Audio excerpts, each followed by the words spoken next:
Bismillahirrahmanirrahim. My dear students, colleagues, and followers of this video channel, I warmly welcome you to this video number 517. In this video, I am going to explain development in historical perspective. So, contents of this model, contents of this video include the historical perspective of development from 1400 to 1800 AD.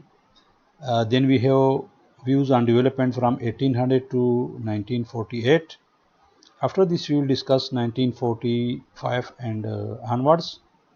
So we start with the first, that is the era of 1400 to 1800 Anno Domini, that is AD. The political economy of Western Europe underwent significant changes during the 13th to 15th centuries, giving European states a stronger position in the world.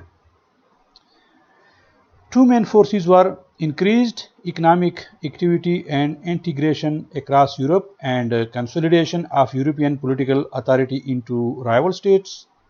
This period saw emergence of nation states and changing forms of European warfare. The combination of these changes set the stage for European expansion, that is colonialism. Increased economic activity increased wealth in many parts of Europe, but there was also an imbalance in trade between Europe and Asia. High-priced goods came to Europe from China, India, Middle East, and Africa, but Europeans couldn't offset this by same quantity and value of goods. Europeans couldn't produce enough silver or gold to pay for the luxury goods. Europe at this time had three choices: find new sources of silver and gold, try to seize goods they wanted by force, or develop more desirable goods for trade purposes. New forms of money, credit, and control of money developed in this period. Multiple currencies were in use with several associated problems: debasement of currency, problem of exchange, counterfeit or fake coins. These necessitated an international monetary system with banking and credit system triggering a phenomenal expansion in European trade, investment, industry, and money market. Another feature of the evolving economic order was the emergence of companies. Social and intellectual movements like Renaissance and Reformation led to the emergence of new worldview, which was characterized by humanism, discovery, spirit of free inquiry, and pursuit of material prosperity. Feudal system, papacy, and religious wars gradually gave way to the birth of empires and nation states, that is feudal system, and religious wars gradually gave way to the birth of empires and nation states. These developments were crucial to the growing wealth and military power of Europe, which soon started its economic, military, and political expansion. The emergence of sovereign territorial state had several important consequences. First, it proved to be more efficient at mobilizing economic resources than other forms of organization. By standardizing coinage, weights, and measures, developing common laws protecting private property, and ensuring safe and easier transit, states were able to increase economic activity and bring resources into their own treasuries. A second important consequence was the competition created by a system of sovereign states. European states engaged in deadly economic and military competition with each other, with each for hundreds of years. Innovations by state would be copied by others to keep up in the competitive battle. The Europeans increased their power and wealth from increased trade, financial innovation, and military developments. In the middle of the 1400s, Portugal and then Spain began to process of European exploration, expansion, and conquest that would continue in various forms and guises for over 500 years. Over time, the Dutch, the French, and the English overtook the Portuguese and the Spaniards. Slavery, maritime power, and colonization followed. These Europeans launched a three-pronged attack on political, economic, and cultural foundations of the societies they encountered. They restructured local economies, transferring new forms of production oriented to satisfying European demands and tastes. They also transformed local cultures by introducing Christianity, nations of European racial superiority, and Western political ideologies such as nationalism, liberalism, and Marxism. The early era of foregoing a world economy from 1400s until the mid 1800s was not a happy process. There was more coercion than cooperation. European expansion decimated civilizations with disease, enslaved millions of Americans and Africans, worked millions of others to death, reoriented local economies to serve Europeans' elite interests, and trafficking in drugs to undermine other civilizations. The period saw greater transformation in the key frameworks of political economy as Europeans increasingly collided with other centers of wealth and power. This period was dominated by mercantilism. Now we will discuss the era of 1800 to 1945. This was the period of industry, empire, and war. This was the era of emergence of a liberal imperialist international economy in the 19th century and its destruction in the early 20th century. This age saw industrial revolution in UK. This era also saw the emergence of an international system that was created as a result of the advantage the revolution gave to Great Britain and other Western powers. The age of great game. The consequences of increased power flowing from industrial revolution included the rise of renewed imperialism. This period also saw breakdown of the liberal system during World War I and futile attempt to re-establish it during the 1930s. There are several key points of the 19th and early 20th century. First, both wealth and power flowed to elites of the states who were able to harness innovation in production technologies. Industrial revolution increased British power and wealth to such an extent that some scholars described mid 1800s as a period of British hegemony or Pax Britannica. German and US led in the second industrial revolution at the end of 19th century propelled them into prominent roles in the early 20th century. Technological innovation and the ability to adapt to new methods of production are important developments. Second, liberal market of the 19th century was created at some human cost, and those costs included wars, famine, exploitation, and oppression. Within Britain, people were herded into cities and factories. Vulnerable women and children were the initial factory labor force until a free labor market eventually dragged in male workers. In international arena, wealth generated by British textile industry relied on US slave labor to produce input of raw cotton. Progress had its cost and they were distributed very unevenly. Third, although benefits of free trade were loudly proclaimed, practice was much more limited. Bolstered by productivity increases of the Industrial Revolution, Britain led the way in pursuing free trade unilaterally. Some countries followed British example to secure key technologies. When in direct competition with Britain, these countries often erected protectionist barriers. Britain was eventually surpassed in the Second Revolution by two highly protectionist countries, that is, US and Germany. Fourth, international order required particular domestic arrangements to function smoothly. Two important mechanisms of the 19th century system relied on the exclusion of public opinion from policy making.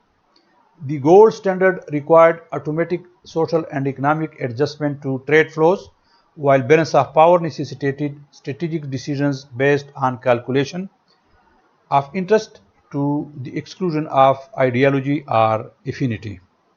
These practices were possible because most people were excluded from political participation.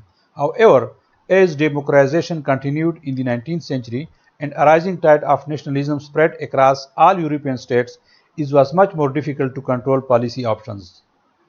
Fifth, developments in European Industrial innovation shifted the balance of power between Europeans and non-Europeans, sparking a renewed bout of expansionism and competition. Large parts of Africa and Asia, which had previously resisted European expansion, succumbed to the force of European arms and industrial might. Once again, economies were reoriented to serve foreign interests, often with disastrous consequences for local populations. Sixth, competition between European states eventually degenerated into open warfare, leading to tremendous human and financial losses. The destruction of liberal imperial system was violent and efforts to rebuild it proved largely futile.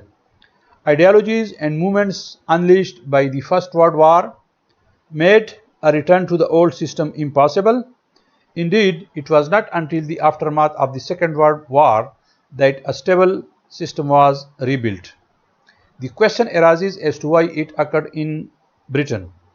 Although there is a great debate on the subject, most analysts highlight three factors. Number one, growth in European knowledge and technology. Number two, rise of the liberal state. And number three, Britain's unique role in the international economy. Lenz puts a great deal of emphasis on the development of culture of knowledge in the Europe and Britain. He stresses the European scientific revolution and the Enlightenment, which sought to move understanding beyond religious interpretation. The horrors of Industrial Revolution caused a reaction on the part of those forced to bear the cost. This period saw the formation of trade unions and democratic movements. Karl Marx and Engels emerged as the dominant theorists of class relations. Their writings urged the working class to unite and overthrow the capitalist class. The dramatic rise of Great Britain triggered a race from rival powers, particularly France, Germany, and the US, leading to second phase of Industrial Revolution. This era witnessed the emergence of ideologies, ideals, institutions, alliances, free trade, redrawing geographical boundaries. This period of international order is referred to as Pax Britannica from 1815 to 1914 with three key features: gold standard, free trade, balance of power. It also accelerated colonialism, imperialism, globalization, and greater diversion between the North-South and East-West. This acceleration was on the back of four pillars, four C's, that is commerce, conquest, civilization, and Christianity.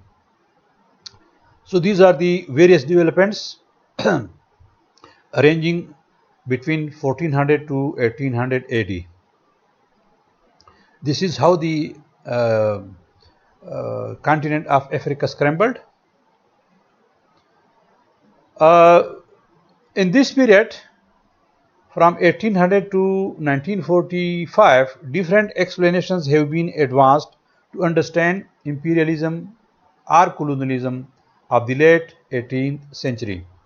So the following are important: economic factors, military competition, racism, and civilizing mission. Famines, wars, exploitation, and economic crises led to the gradual crumbling of imperial and liberal world order by 1945. The efforts, such as League of Nations, to reassert the liberal order during the interwar period failed. Several alternatives to the 19th century economic liberal state emerged, which limited economic and political participation of the majority of its citizens. 1. During the First World War, a major challenger emerged in the form of communism with its command economy. That is, there was the idea of the command economy. 2. A second alternative to the liberal system was fascism after the 1930, when the market system was in crisis. The fascist solution to the difficulties of re-establishing liberal economies was to keep a market economy but eliminate all democratic institutions in the industrial and political domains. Number 3. Finally, in the liberal states themselves, governments were pushed towards taking a greater role in the economy and responsibility for the economic welfare of their citizens. Both the United States and the United Kingdom experimented with what would later be known as Keynesian policies. Keynes suggested that when business lost confidence in the economy and refused to invest, governments should spend money to ensure economic growth. This is known as the visible fist against the idea of invisible hands. After 1933, the US took expanded credit, increased payments to the unemployed, and raised public investment through Roosevelt's New Deal policies. Looking back at the 19th century international system from today, we see elements that are strikingly similar to those in our own time. Some parts of the international economy were characterized by large-scale flows of capital, goods, and people across state boundaries. Several advanced countries were experiencing a revolution in production, which increased inequality within and between countries. Liberal economic principles dominated in some states, while others sought to develop through more mercantilist policies. Several Western states possessed the military capability to intervene or dominate affairs in other countries. The differences are also notable. In our present era, the formal political control that characterized the imperial activities of Western states has largely disappeared. Information technologies have accelerated the speed of economic activities and created new channels of communication within firms and between peoples. Rules of international activity have been formalized into international law, and a host of international organizations facilitate coordination between states, firms, and citizens. Finally, a series of global issues such as human rights, economic justice, and environmental sustainability have created new transnational coalitions. Now we will discuss the path of development from 1945 onwards. This period has two distinct phases: the Cold War era from 1945 to 1989 and the post-Cold War era from 1990 until now. The period between 1945 and 89 was the period when international relations were marked by Cold War divisions and distinct political economies. The second witnessed developments such as competing capitalisms, state transformation, information technology, and biotech revolutions, changes in the world order and global governance. The US used the unparalleled economic and military dominance to construct a set of institutions to manage the world economy. The key features of the order were liberalism, legalism, and multilateralism. The new order was based on liberal economic principles but not the laissez-faire liberalism and that had characterized the 19th century international economic order. In the wake of the political mobilization of the working class and the experiences of the Great Depression, policymakers attempted to balance social welfare concerns with a commitment to market principles. An important development in the post-war global political economy has been the creation of regional economic institutions. The most elaborate of these regional organizations arose and matured in Western Europe vis-a-vis Economic Union or European Union. Beginning in the 1970s, some states increasingly moved from providing welfare to preparing their citizens for global economic competition. The US and the UK pushed for reforms to the trade, financial, and monetary regimes which were designed to give greater play to market forces and reduce the ability of the state to intervene in the economy. These reforms, termed as Washington Consensus, undermined the balance of embedded liberalism, pushed the economic system in a more neoliberal direction. These new liberal ideas were captured well by the Washington Consensus. This consensus in liberal economic policy was applied domestically and exported to developing countries through international organizations, transnational policy networks. The US abandoned isolationist posture and adopted position as global hegemony, only to be countered by the Soviet Union and its allies. While in capitalist liberal system, individuals and corporations owned property and their allocation of resources were largely determined by the supply and demand of the market, the communist system eliminated private property and allocated resources through central planning of the state.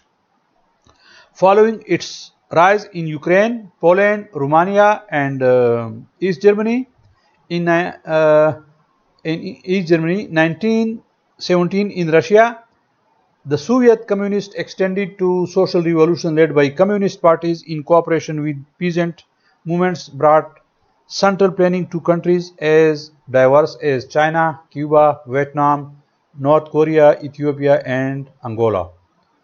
Communist states were authoritarian, one-party states where other forms of political expression were suppressed by the Communist Party.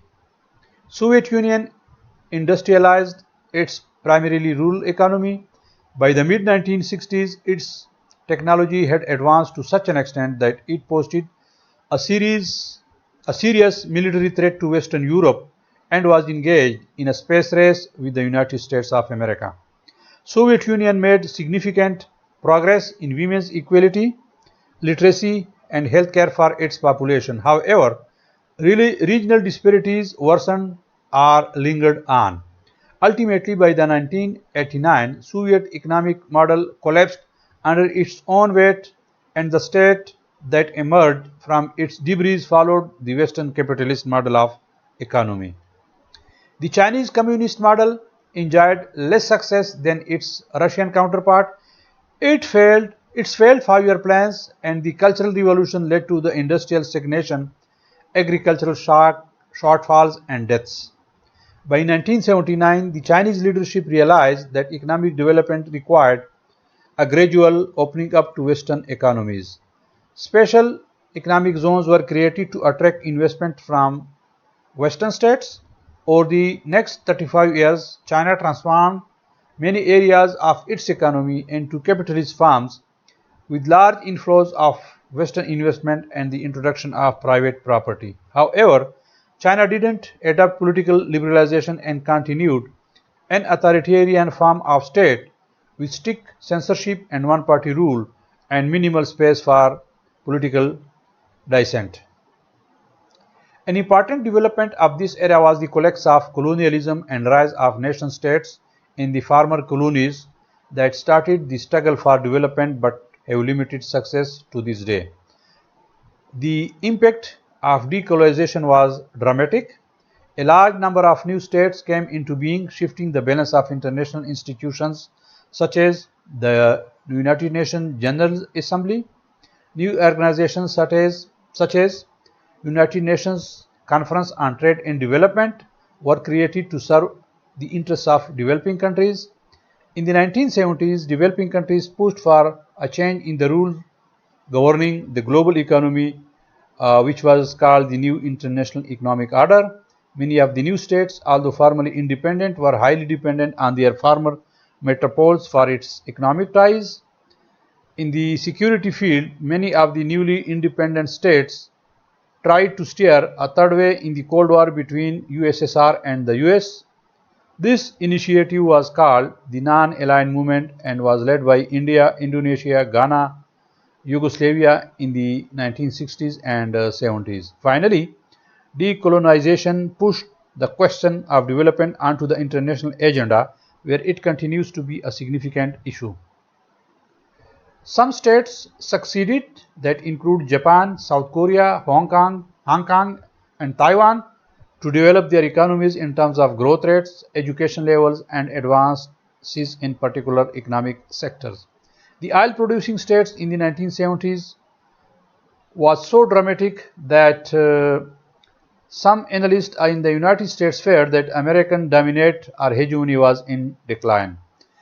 In some cases, such as sub-Saharan Africa, countries were trapped into producing products that declined in value over time.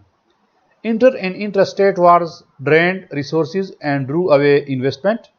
In many countries, the debt crisis of the 1980s halted development projects, and forced states into IMF structural adjustment programs that opened and undermined local economies. Despite these setbacks, several developing countries grew into thriving political economies early in the 21st centuries. China's export performance, India's liberalization and trade in services, Brazil's industrialization and natural resources, and Russia's oil wealth raised the specter of a new set of emerging economies willing to finally challenge the leaders of the Western economic system. Then we had the post-Cold War era. Three trends have been increasingly visible as the Cold War era fades into history. Number one, the continuation of a competition between rival forms of capitalism and its extension to emerging powers. Number two, the pervasive impact of the information revolution and the ongoing developments in the field of international organization. Rival forms of capitalism, that is the Anglo-American, continental Europe, Asian, including Japan and Korea. The BRICS form, increased economic activity and political influence. BRICS stand for Brazil, Russia, India, China, and South Africa. The Chinese forms, state control, labor discipline, single party, and mercantilism. The development state, state-dominated capitalism geared to development goals, good governance. The info technology and the biotech revolutions, huge transformation of cultures, economies, politics, organizations, systems, worldview, lifestyle, needs everything. International organization and governance. So UN, WTO, World Trade Organization, International Monetary Fund, World Bank, G8 countries, G20, BRICS, OECD, ASEAN, multinational corporations or transnational corporations. This period saw greater focus on globalization, gender mainstreaming and empowerment, development and environment, inclusive and participatory governance, accountability, human rights, pro-poor policies both nationally and internationally, multilateralism and bilateralism, the use of information technology and biotechnology in human development and conflicts, global peace and security, race for outer space exploration. Ladies and gentlemen, I hope this was quite informative for you. If you haven't yet subscribed to this channel, kindly do subscribe to the channel and don't forget to click on the bell icon so that you can get notifications about my new videos that I'll upload for you. Thank you very much. See you in another video.